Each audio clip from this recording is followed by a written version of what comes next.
Primeira carta de Pedro, capítulo 1, nós vamos ler do verso 8 ao verso 12. A primeira carta de Pedro foi escrita para pessoas que estavam sofrendo por conta da sua fé, como eu mencionei semana passada.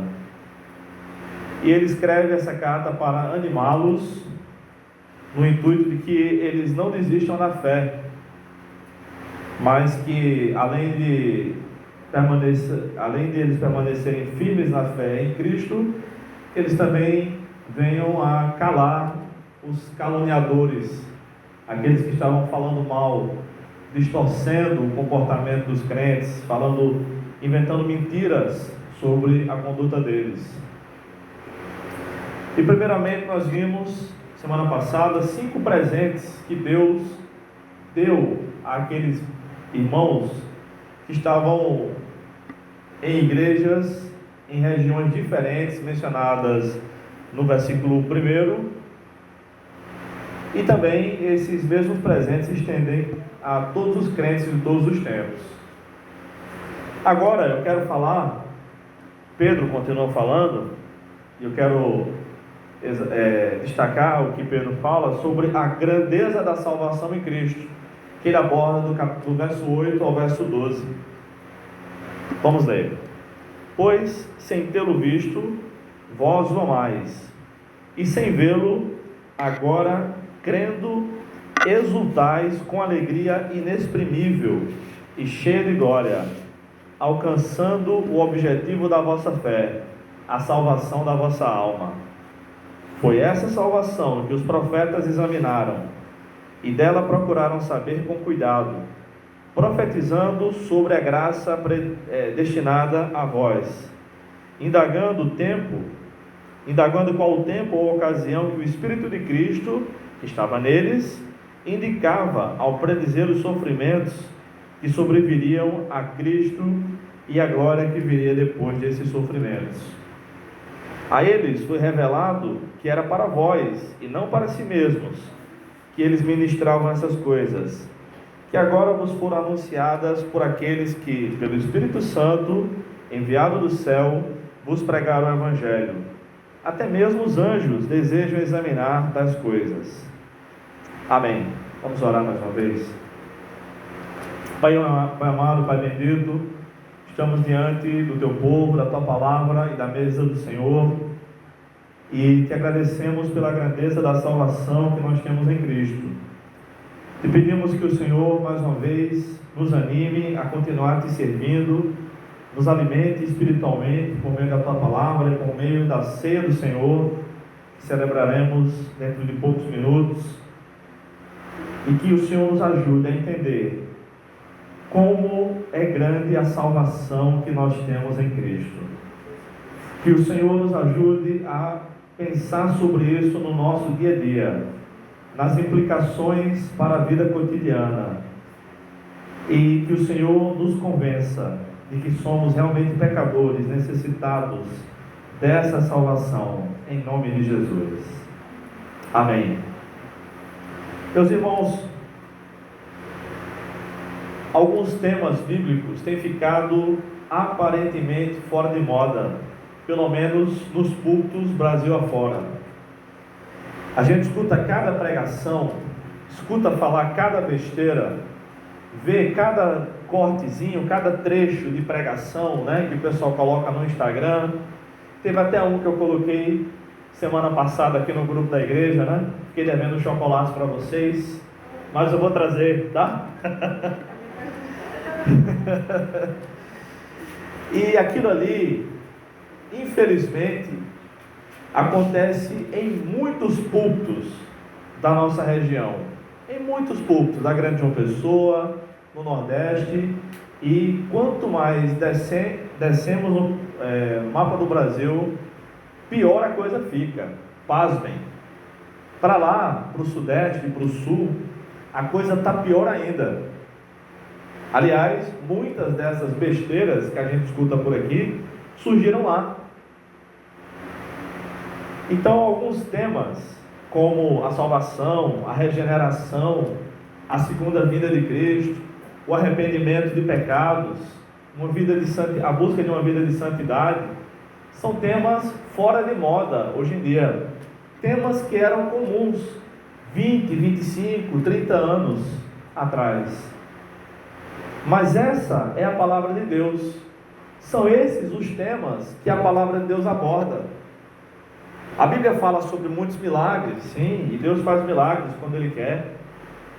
A Bíblia fala sobre uma vida de vitória, de prosperidade, até mesmo financeira, em muitos casos, sim. E Deus tem provido para o seu povo, graças a Deus. Imagino que todos aqui se alimentaram bem hoje, sobretudo com feijoada.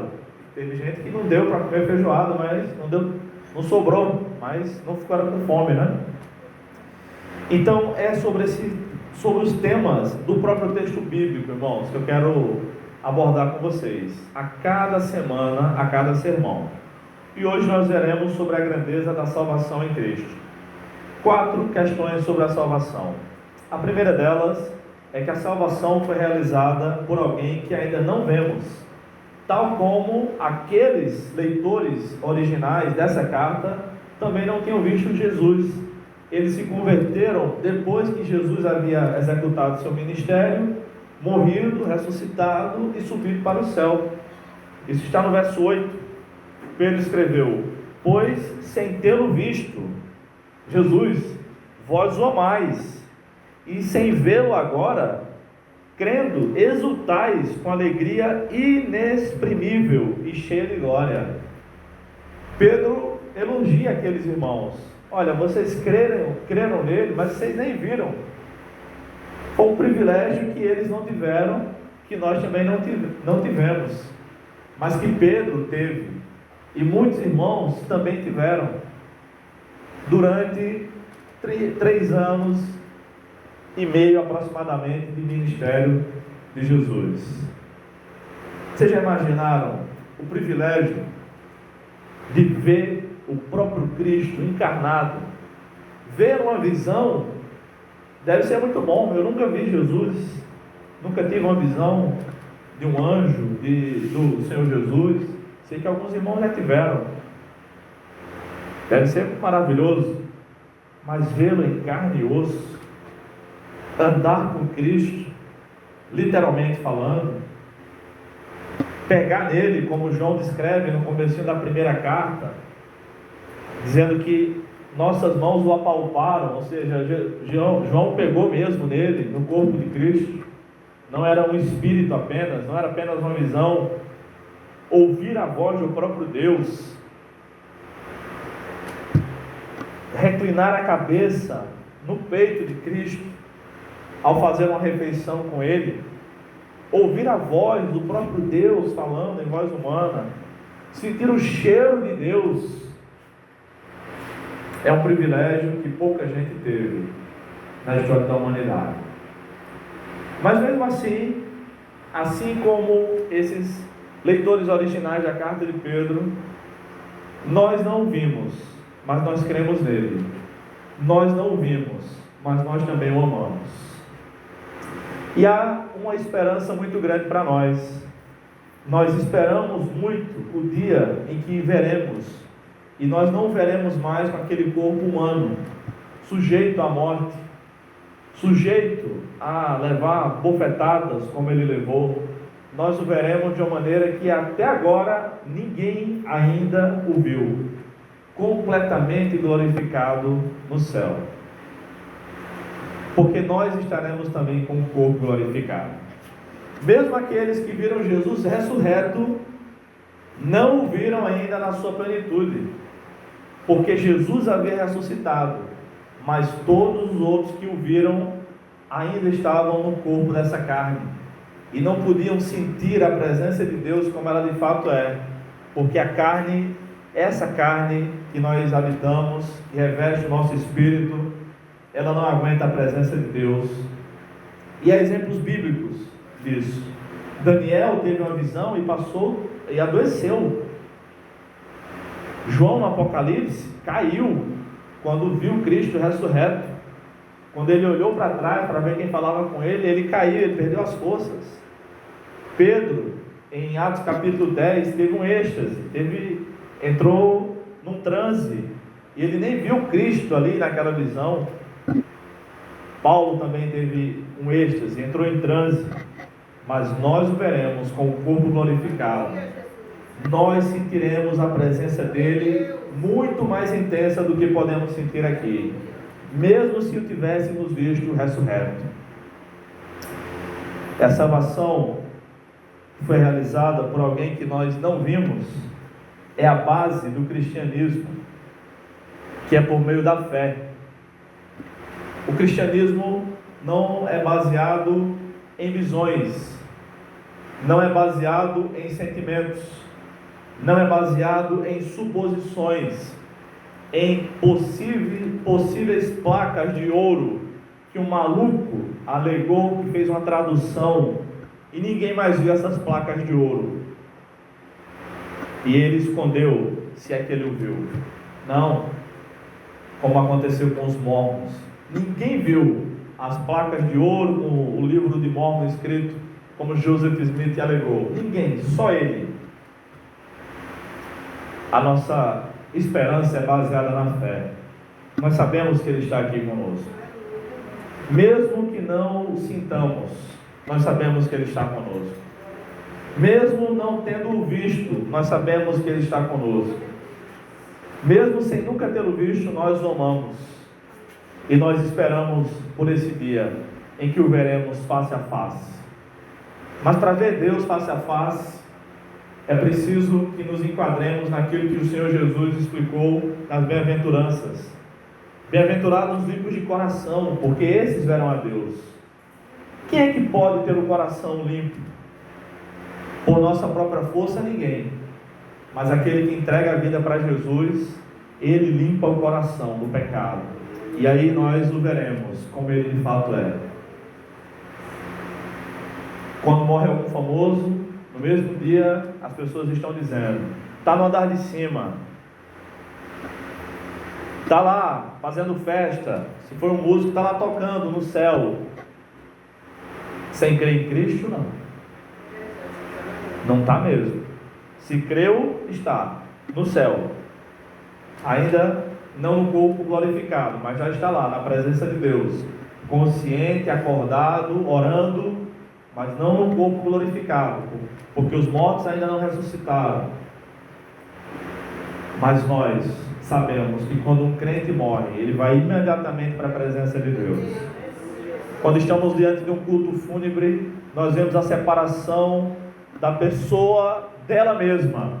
O corpo dela fica presente no caixão e a sua alma está na presença de Deus, já desfrutando das glórias eternas, da presença celestial. Então essa salvação foi realizada por alguém que nós ainda não vimos, mas nós cremos, nós amamos. A grandeza da salvação em Cristo é o principal objetivo da nossa fé. Em segundo lugar, isso está no versículo 9.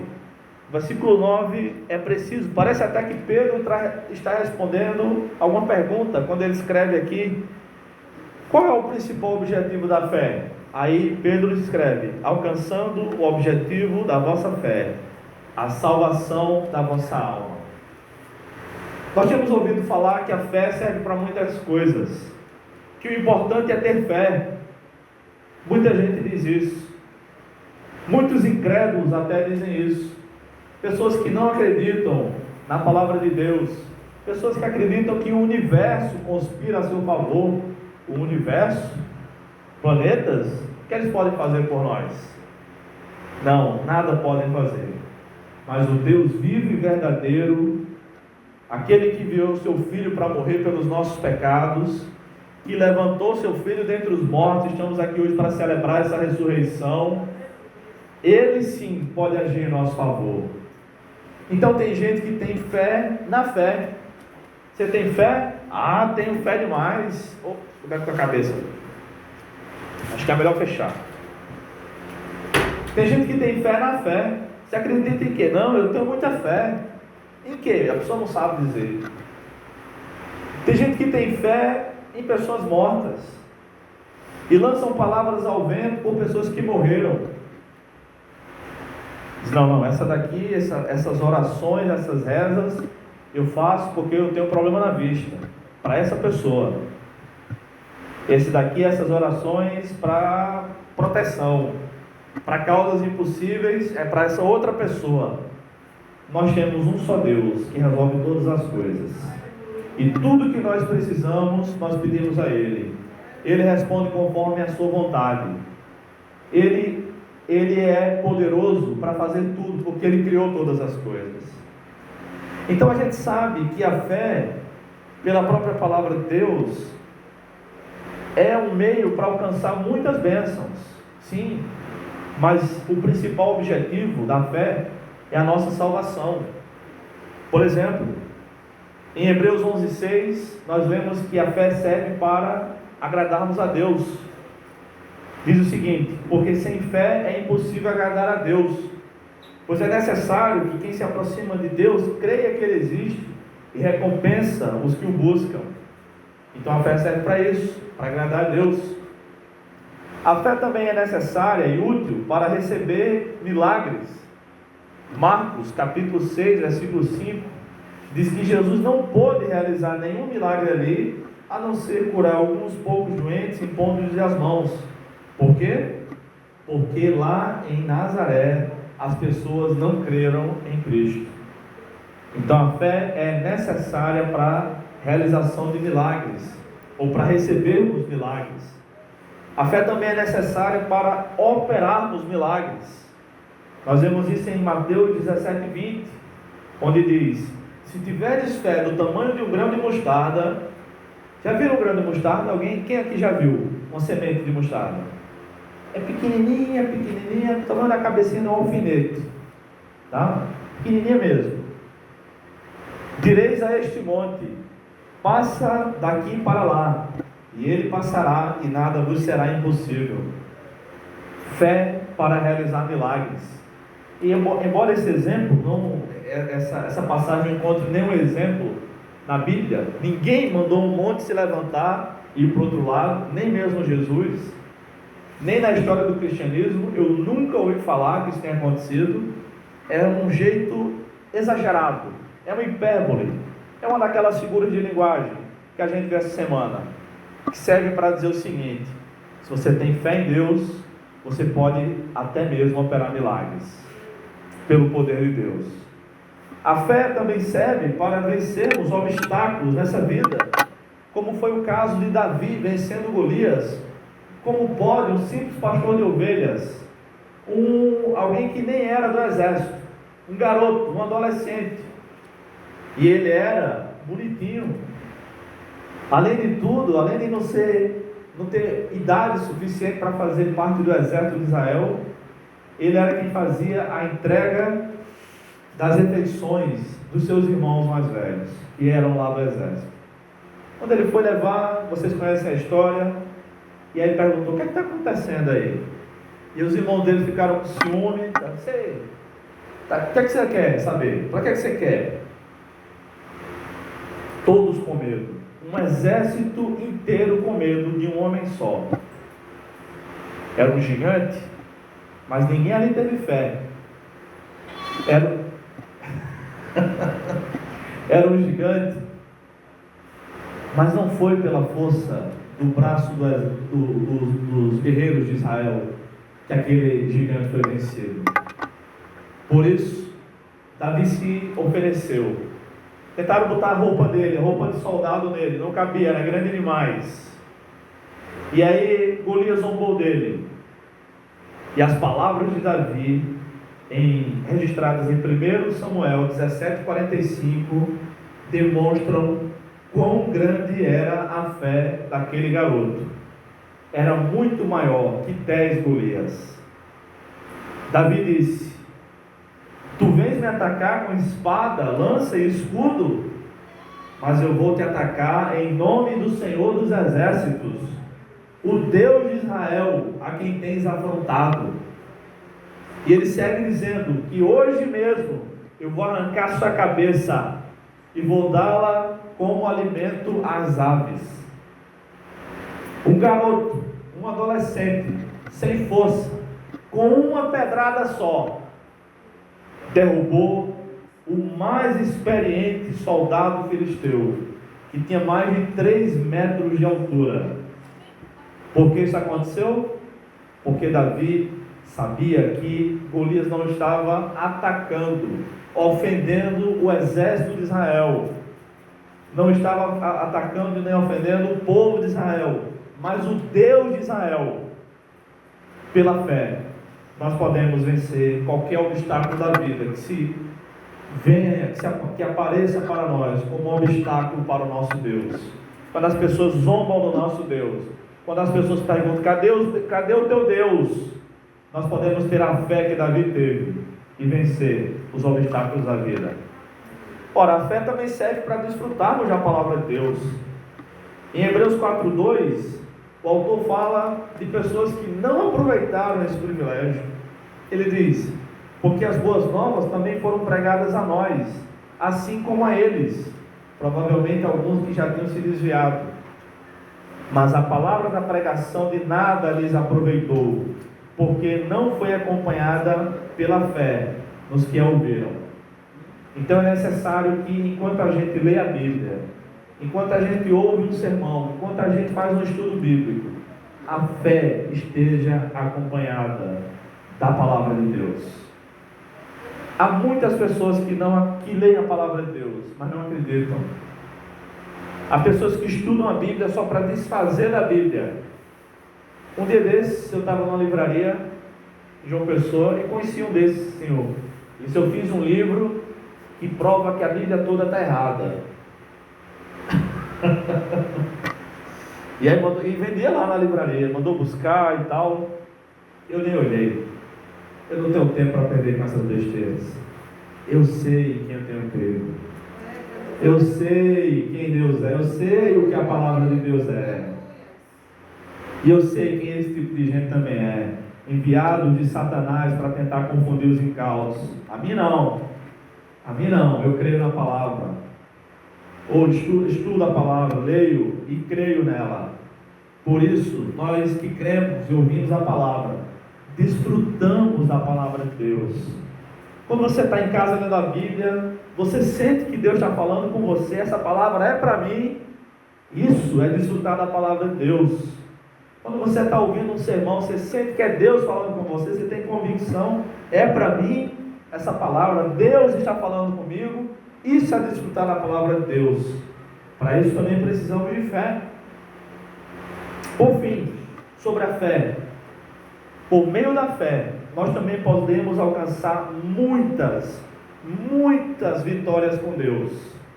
Em Hebreus também, capítulo 11, versículos 33 e 34, o autor resume, no finalzinho lá do capítulo, ele diz: ele veio falando desde Abel, Enoque, Noé, Abraão e muitos outros servos de Deus do passado. Aí, para não falar mais o nome de um monte de gente, ele diz: estes, por meio da fé, venceram reinos, praticaram a justiça, alcançaram promessas, fecharam a boca de leões. Alguns a gente sabe quais foram, né? Apagaram a força do fogo, escaparam ao fio da espada, da fraqueza tiraram força. Muitas vezes a gente tem que fazer isso, tirar força da fraqueza. Isso é possível pela fé na palavra de Deus. Tornaram-se poderosos na guerra. Davi, desde a adolescência, puseram em fuga exércitos estrangeiros. Pela fé eles fizeram isso. Irmãos, embora a fé em Deus sirva para tudo isso e muito mais, esses não são, nenhuma dessas razões é o principal objetivo da nossa fé. Deus nos deu fé, mas não foi com o principal objetivo de que recebamos milagres, operemos milagres, desfrutemos necessariamente de sua palavra, vençamos obstáculos na vida e temos tantas outras vitórias. O maior objetivo da fé que Deus nos deu é esse que está no versículo 9, a salvação da nossa alma. Então a fé serve para tudo isso e muito mais. serve para expulsar demônios, serve para um monte de outras coisas. Mas você já tem certeza de que é salvo? Tem certeza que se morrer hoje, vai para a presença de Deus, vai para o céu? Amém. Esse é o objetivo. Já alcançou o objetivo da fé em Deus? A salvação da sua alma? Tem gente que só prega milagres. Só prega milagres. O Valdemiro diz: a mão de Deus está aqui. Está. E brevemente pesará sobre aquela igreja. Brevemente. Que tantas vezes tem distorcido a palavra de Deus. Tem igrejas que pregam: se você não chegar aqui e não receber um milagre, você não teve fé suficiente. Bota a culpa da falta de milagre na pessoa que foi lá. Tem gente que supostamente vende milagres. Eles dizem: se você trouxer uma oferta de tantos reais, geralmente é muito dinheiro, né? Você não vai receber o seu milagre. Nunca vi um desses dizer: se você der as 2 moedinhas, como a viúva deu, você vai receber o seu milagre. Nunca vi. Quando Jesus estava conversando, e no meio daquela conversa chegou um homem que era um jovem, rico, querendo ir para o céu. Jesus disse para ele: venda tudo que você tem e dê aos pobres. Infelizmente, tem muita gente por aí dizendo: venda tudo que você tem e dê aqui nessa igreja. Mentirosos. Esse não é o objetivo da fé. O objetivo da fé é o assunto que eles nunca falam: a salvação dos nossos pecados. Esse é o objetivo. Então, por mais que aqueles leitores da carta de Pedro estivessem sofrendo perseguições, apanhando, recebendo calúnias, sofrendo injustiças, até sendo perseguidos pelo Estado, eles podiam ficar tranquilos, porque a salvação era garantida para eles. A salvação também está garantida para nós, pela fé em Cristo. A terceira questão sobre a salvação, a grandeza da salvação em Cristo, está nos versículos 10 e 11. Essa salvação foi um mistério para os profetas do Antigo Testamento. Veja comigo o que diz os versos 10 e 11.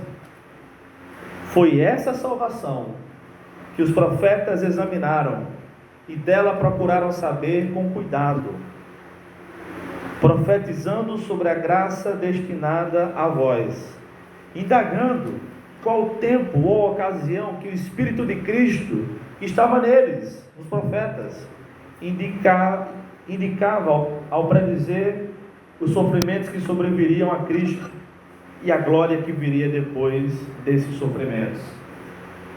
Então os profetas do Antigo Testamento não tinham certeza de como seria o ministério de Jesus, do Messias. Quando será? Eles perguntavam. Eles liam o Pentateuco, os livros de Moisés, recebiam as mensagens da parte de Deus. Muitos escreveram livros, que são os livros do Antigo Testamento.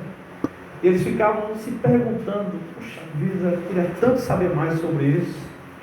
Como será, hein? Nenhum deles viu Jesus, assim como nenhum de nós vimos Jesus também. Esses profetas examinaram os aspectos da salvação. Como será? Será que vai ter que parar de sacrificar no templo? Será que vai ser paz no mundo todo? Eles devem ter cogitado muitas coisas. Eles profetizaram sobre a salvação. E profetizar é dizer o que Deus manda, não é dizer o que a gente deseja que aconteça, né? Como do tipo: profetize para o seu irmão isso, aquilo, outro. Profetize, se Deus mandar, não se o pregador mandar. Isso não é profecia. Isso é desejar votos, fazer bons votos, que nem a gente diz no ano novo, né? Feliz ano novo, ano de paz, de prosperidade. Aí é o desejo do nosso coração. Profetizar é dizer o que Deus mandou dizer, somente. Eles disseram o que Deus mandou que eles dissessem. Eles escreveram o que Deus mandou eles escreverem. Mas eles não entenderam como era a salvação. Eles, os profetas, eram habitados, ou pelo menos de vez em quando o Espírito de Cristo vinha sobre eles, que é um outro nome para o Espírito Santo, e os fazia profetizar. E eles especularam quando o Messias viria ao mundo. Nenhum deles tinha uma data certa. A primeira a saber disso foi a mãe do Salvador, foi Maria. Maria, o nome feminino mais popular no nosso país. Só que a gente tem duas, pelo menos, né? Duas Marias. Olha, você vai ficar grávida. E o menino que vai nascer em você, ele vai ser o Salvador do mundo. É interessante como Deus faz as coisas, irmãos. Homens como Enoque e Elias, que não morreram, andaram com Deus e foram arrebatados sem morrer.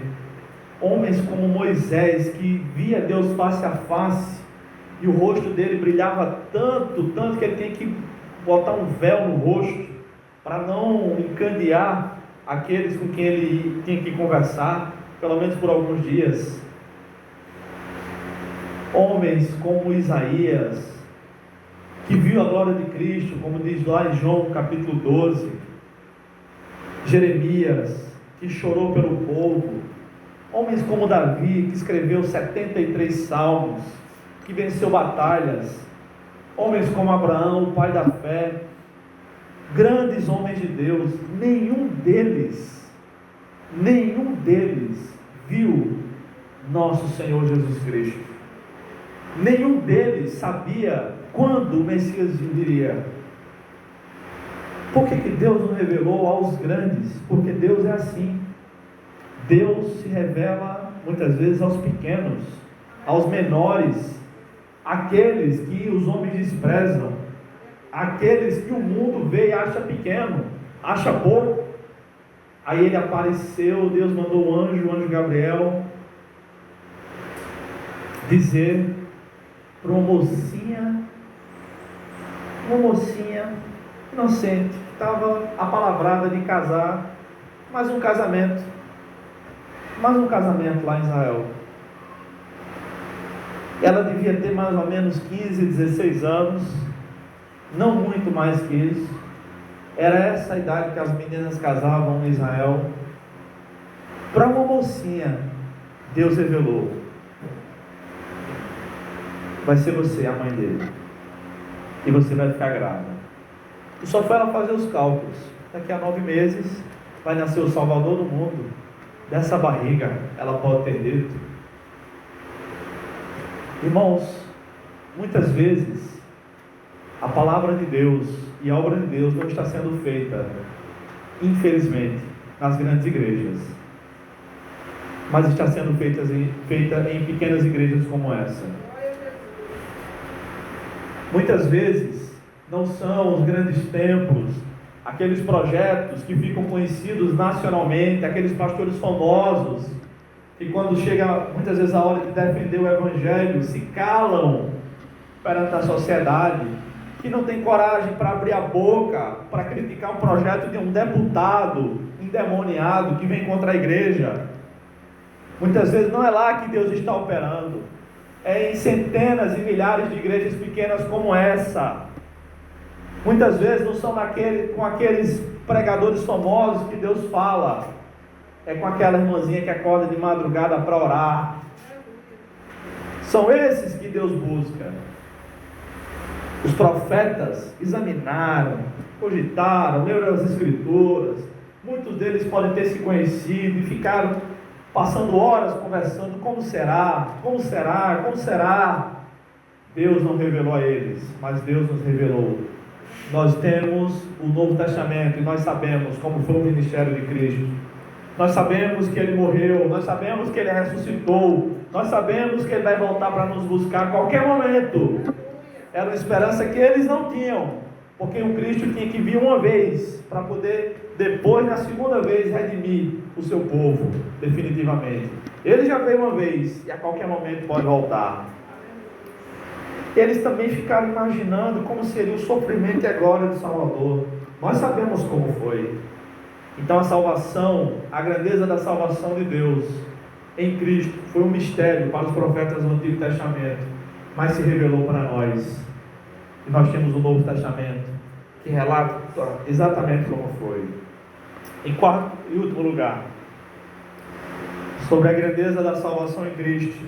Essa salvação nos foi revelada pelo Espírito Santo. É isso que diz o verso 12.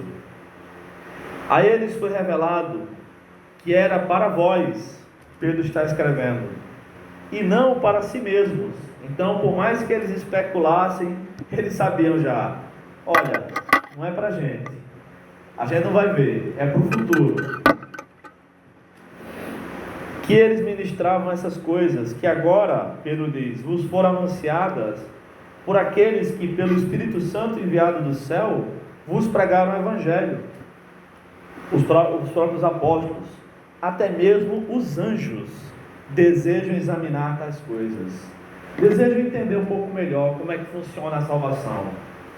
Então a salvação nos foi revelada pelo Espírito Santo. Primeiro, foi revelada aos profetas que não seria do tempo deles, mas para o povo que viria após eles, nós. Segundo, essa salvação viria por meio da pregação do Evangelho. Então, entre aquelas coisas que nós estamos estudando, que Deus faz e que Deus não pode fazer, uma delas é que Deus não pode salvar alguém que não crê em Cristo. Por quê? Sendo Ele o Deus Todo-Poderoso. Porque esse é o método que Deus escolheu para a salvação. Alguém que crê em Cristo. Um ateu pode ser salvo? Se morrer ateu, não. Alguém como a Madre Teresa de Calcutá fez tantas boas obras, morreu crendo apenas em Cristo? Ou em ídolos também? Se morreu crendo apenas em Cristo, um dia veremos o céu. A salvação não é por boas obras.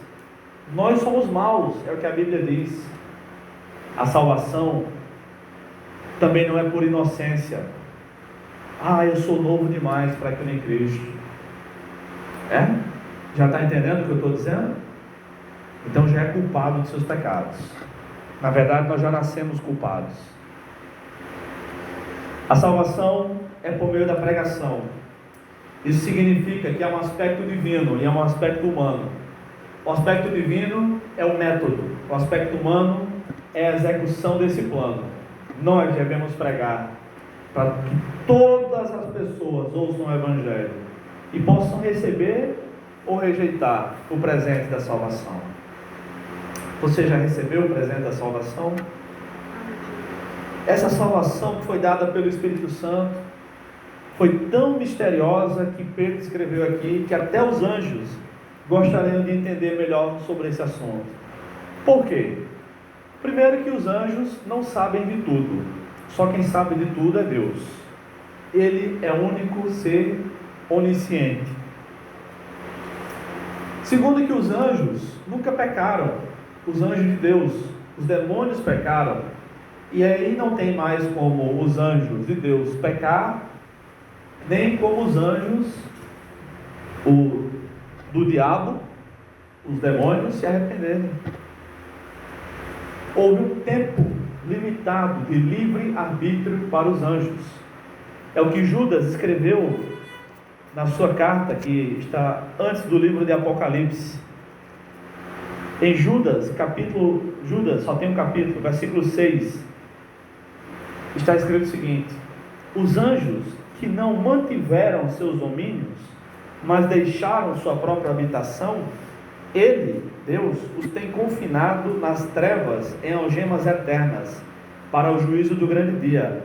Ou seja, alguns anjos mantiveram seus domínios, mantiveram suas posições, nesse tempo de livre-arbítrio, antes da criação do ser humano. Mas outros não mantiveram, se rebelaram. E aí, essa porta para a salvação dos anjos, quer dizer, essa porta para a posição dos anjos, melhor dizendo, foi fechada. Agora, quem perdeu, perdeu. Por isso, os anjos gostariam de entender um pouco mais sobre a salvação. Nós sabemos como é bom ser salvo. Nós sabemos como era ruim ser pecador. E agora, ser alcançado por Cristo. Os anjos não, porque eles nunca pecaram e nem podem mais pecar. Eles mantiveram seu domínio, sua posição diante de Deus e assim permanecerão por toda a eternidade. Para concluir, irmãos, a grandeza da salvação que nós temos em Cristo é o ápice da fé cristã. Sendo cristãos aqui na terra, nós desfrutamos de muitas bênçãos, consolo em meio ao sofrimento, respostas de oração, ânimo em dias de desânimo, cura de algumas doenças, presenciamos ou recebemos alguns milagres. Às vezes até Deus nos usa para fazer alguns milagres ou para abençoar a vida de algumas pessoas. Temos o privilégio de pregar o Evangelho, mas tudo isso são bênçãos que advêm da salvação em Cristo. A salvação em Cristo é o objetivo final de Deus para nós. Por isso, nunca devemos subestimar como um tema qualquer, como algo de menor importância. Pelo contrário, é de maior importância. Nunca devemos esquecer de onde Deus nos resgatou e que o nosso nome está escrito no livro da vida e que estaremos para sempre com o Senhor. Quero chamar o grupo de louvor para cantar uma música enquanto nós vamos celebrar a ceia do Senhor.